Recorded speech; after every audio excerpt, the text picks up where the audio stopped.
안녕하세요. 조성우입니다. 여러분들은 출근할 때 어떻게 출근하시나요? 뭐 자차로 출근하시는 분들 계실 거고, 저 같은 경우는 이제 지하철로 출근을 하는데, 출근할 때마다 경제신문을 하루도 빠짐없이 꼭꼭 챙겨보고 있어요. 오늘 보니까 중산층 1분기 실질소득 줄었다. 이게 이제 중앙일보 경제면이거든요. 여기 보이죠?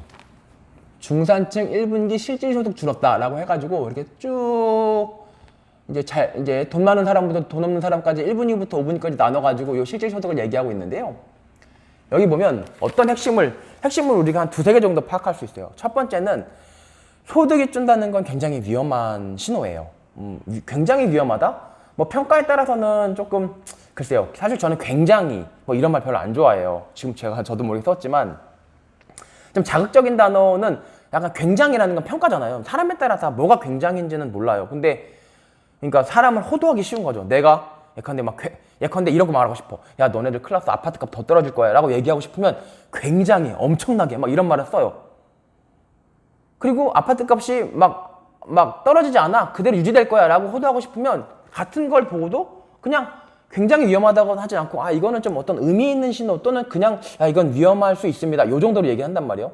내가 약간 삼천포를 세고 있지만 어쨌든 이 얘기를 드리는 이유는 하여튼 저는 항상 단어를 사용할 때 어떤 평가적 개념이나 객관적이지 않은 단어를 사용하지 않으려고 부단히 노력을 해요. 왜냐면 남들한테 의도하지 않은 거짓말을 할 수도 있고 솔직히 의도하면서 거짓말을 하는 사람들이 굉장히 엄청나게 이런 말 많이 쓰거든요. 근데 저 역시도 여러분들한테 제가 말하고 싶은 걸 설득력 있게 제가 말하고자 하는 주제를 설득력 있게 전달하려고 노력하다 보니까 또 굉장히라는 말을 나도 모르게 쓰고 있는 거를 발견하네요. 어쨌든 전 반성하고요. 최대한 객관적으로. 이거는 좀 굉장히까지는 모르겠어요. 하지만 그냥 좀 위험할 수 있는 신호예요. 무슨 얘기냐면 소득이 줄어든다는 건 여러분들 주머니에 쓸 돈이 없다는 거고 쓸 돈이 없다는 건 가격이 장사가 안 된다는 얘기예요. 한마디로. 여러분들은 굉장히 한 명 한 명이 우리나라 경제의 주체거든요. 경기의 주체라는 거는 나는 소비한다, 고로 존재한다, 뭐 이런 우스갯소리도 있잖아요. 소비라는 거는 경제의 어떤 배터리 같은 거예요. 여러분들이 뭐 순대국밥을 사 먹든 무슨 하다못해 뭐 아파트를 사든 뭐 노트북을 사든 핸드폰을 바꾸든 할 때 그거 하나하나가 우리나라 경제의 배터리고 딴 거 생각 없어요. 딴 거 생각하실 거 없어요. 여러분들이 받는 월급이 여러분들이 소속해 있는 회사가 물건을 팔아가지고 여러분들 같은 소비자한테 물건을 팔아서 받은 돈으로 돈을 벌어서 여러분들한테 월급을 주는 거예요. 저 같은 사람은 자영업자니까 여러분들이 근데 저한테 서비스를 맡기고 주는 돈으로 저도 생활비를 쓰는 거고. 그래서 돈을 쓴다는 게 굉장히 중요한데 돈을 쓰려면은 소비를 하려면은 주머니에 돈이 있어야 되죠. 그게 소득인데 그 소득이 줄고 있다는 거예요. 소득이 줄고 있다는 거는 장사가 안 된다는 거고 장사가 안 된다는 거는 여러분들이 잘릴 위험성이 조금 커졌다는 거예요. 잘릴 위험성이 커졌다는 거고 여러분들이 잘리게 되면 돈이 없으니까 자산 가격이 줄어들 수밖에 없습니다. 그래서 굉장히 좀 중요한 의미를 갖는 신호인데 여기 보시면 근데 여기 뭐라고 되어 있냐면요. 중산층 근로자의 실질소득이 줄어들었대요. 월 평균 명목소득은 570만 원으로 1년 전보다 늘었대요. 6.4% 늘었대. 그래도 소용없죠. 명목소득. 예컨대 내가 작년에 500만 원 벌다가 올해 600만 원 벌어. 그럼 명목소득은 늘었죠. 하지만 물가가 옛날에 순대국밥이 7,000원이었는데 10,000원이 됐어. 그러면 예컨대 근데 아주 쉽게 옛날에 내가 7,000원 벌었다고 해봐요. 한 달에. 그럼 내가 한 달에 순대국밥 한 그릇은 먹었어. 근데 8,000원 벌었어. 올해는. 야, 1,000원 더 벌었다. 좋아해. 근데 순대국밥 먹으러 갔더니 순대국밥 10,000원이래. 아무 의미가 없잖아요. 순대국밥 이제 옛날에 사 먹었는데 지금 못 사 먹잖아요. 그럼 저는 가난해진 거예요. 근데 여기서 저는 되게 좀 약간 인상적으로 봤던 거는 이거예요. 소득 5분위. 그러니까 소득 상위 20%. 소득 상위 20%가 이거거든요. 얘 같은 경우는 어떻게 돼요? 이 파란색이 최근 이게 올해고 이게 작년이에요. 얘만 파란색이 이 회색보다 파란색이 더 크죠. 얘는 회색이 더 커. 얘도 회색이 더 커. 얘도 회색이 더 커. 얘는 거의 비슷해. 이제 여기는 이제 가장 소득이 적은 그 분위, 가장 못 사는 계층. 여기 회색은 거의 똑같아.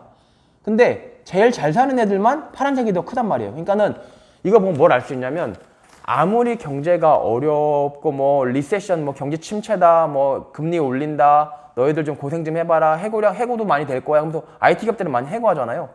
그런데도 보세요. 아까 여기 제일 잘 사는 계층은 실질 소득도 늘었다는 거예요. 그러니까 얘네들은 보세요. 명목 소득은 다 늘었어 누구나. 근데 물가가 많이 올랐으니까 사실상 가난해진 건데 제일 잘 사는 소득 15% 애들은 명목 소득도 당연히 늘었고 물가를 감안한 실질 소득 자체도 늘었다는 거예요. 그럼 얘네들은 명목 소득은 엄청나게 많이 늘었다는 거거든요. 그래서 어쨌든 제가 볼 때는 지금 여전히 아직도 양극화는 진행 중이라고 볼 수가 있고 그럼에도 전체적인 어떤 중산층의 소득이 줄고 있다는 거는 어떤 그 우리나라 자산 가격에 떨어질 수 있는 어떤 시그널이 될 수 있다는 점을 말씀드리고 싶고 지금 보세요. 뭐 반포자이 뭐 펜트하우스 어저께 경매했는데 49억의 그 감정평가 가액이었는데 그게 지금 69억이 팔렸다고 하거든요. 그런 거 보면 뭐 이거랑 굉장히 부합하는 얘기죠. 굉장히 부합하는 얘기고 앞으로는 그럼 어떻게 될 것이냐. 제가 느끼기로는 뭐 어떤 소득의 양극화는 뭐 지금 이런 생각 많이 해요. 야 너네들 뭐 지금까지 뭐 돈 많이 풀려가지고 그 돈 가지고 돈 벌어갖고 아파트 사고 너네가 잘해서 능력 있어서 돈 번 것처럼 막 그렇게 뭐 목에 힘줬는데 이제 앞으로 자산 가격 딱 빠지면 아마 고생 좀 할걸? 이라고 생각하시는 분들도 더러 있는 것 같은데 이게 같이 대화 나누다 보면 근데 그렇지 않아요. 그 그러니까 소득을 창출하는 점점 이제 막 IT 기기 같은 거 나오면서 막 똑똑한 놈들이 그 똑똑한 두뇌를 10분 활용한단 말이에요. 그래서 앞으로도 그 하여튼 그러니까 이 타고난 어떤 그런 능력이 소득으로 이제 쫙쫙 격차가 벌어지는 그런 시대는 그 시대의 방향성을 돌이킬 수는 없어요. 단지 이제 뭐 그 이제 돌아다니는 돈의 양이 많고 적냐에 따라서 그 물결을 타냐 못 타냐의 문제는 있겠지만 그 똑똑한 애들이 그 똑똑한 머리를 10분 발휘할 수 있는 시대 환경이 점점 되어가고 있다. 핵심은 역시 IT다. IT 기술로 인해서 걔네들이 다 그걸 다 똑똑한 머리를 10분 활용해 먹는 거예요. 그러니까 쉽게 얘기하면 이런 거예요. IT가 딴 게 IT가 뭐 IT 하는데 예컨대 자율주행차 생각해 보세요. 자율주행차가 없을 때는 걔네들이 직접 머리 좋은 애들도 운전을 해야 돼요. 머리 좋은 애들이 운전을 하면 어쨌든 출퇴근 시간이 길어지면 예컨대 똑같이 생각해봐요. 머리 좋은 애 있고 나쁜 애 있어. 머리 좋은 애가 출퇴근 시간에 2시간을 써. 머리 나쁜 애도 출퇴근 시간에 2시간을 써. 그러면 머리 좋은 애는 예컨대 하루에 8시간밖에 일 못하는 거고 머리 나쁜 애도 8시간밖에 일 못해. 근데 얘는 1시간에 예컨대 10,000원 벌고 얘는 1시간에 1,000원 벌어. 얘는 8,000원 벌고 그래서 얘는 80,000원 벌어. 근데 생각해보세요. 자율주행이 되면은 2시간 동안 왔다 갔다 할 때 얘는 또 머리를 써서 일을 할 수 있단 말이에요. 운전을 안 하고. 얘는 여전히 얘도 물론 자율주행차는 타겠죠. 그러면 얘는 10시간 일할 수 있어. 얘도 머리 나쁜 애도 10시간 일할 수 있어. 근데 얘는 1,000원씩 벌었으니까 만원 벌어. 근데 얘는 10,000원씩 벌었으니까 10만원 벌어. 그럼 원래 8만원 벌고 8,000원 벌던 애들이 10만원 벌고 10,000원 벌어요. 그럼 9만원의 차이가 나잖아요. 근데 옛날에는 어땠어요? 자율주행차가 없을 때. 그때는 8만원 벌고 8,000원 벌었으니까 72,000원 차이가 나요. 72,000원 차이가 나던 게 자율주행차가 나옴으로써 9만원 차이로 벌어지는 거예요. 그러니까 소득 격차가 벌어지는 이유는 너무 간단해요. 점점 효율적으로 일할 수 있는 시간 자체가 늘어나는 거고 그러면 머리 좋은 애들이 일을 많이 하면 어쨌든 그만큼 일을 많이 할 수 있으니까 그만큼 소득 격차는 벌어지는 거죠. 막 근데 머리 좋은 애, 머리 나쁜 애 둘 다 일을 하나도 못하게 해봐요. 빵 시간이라고 빵 시간이래. 그럼 얘는 소득이 빵이고 얘도 빵이에요. 머리가 좋든 나쁘든 격차가 없다고. 그거거든요. 그래서 어쨌든 지금 드리고 싶은 얘기는 뭐냐면 어떤 소득 양극화는 계속 진행되고 있고 그럼 결국은 뭐 소득 양극화는 결국 자산의 양극화입니다.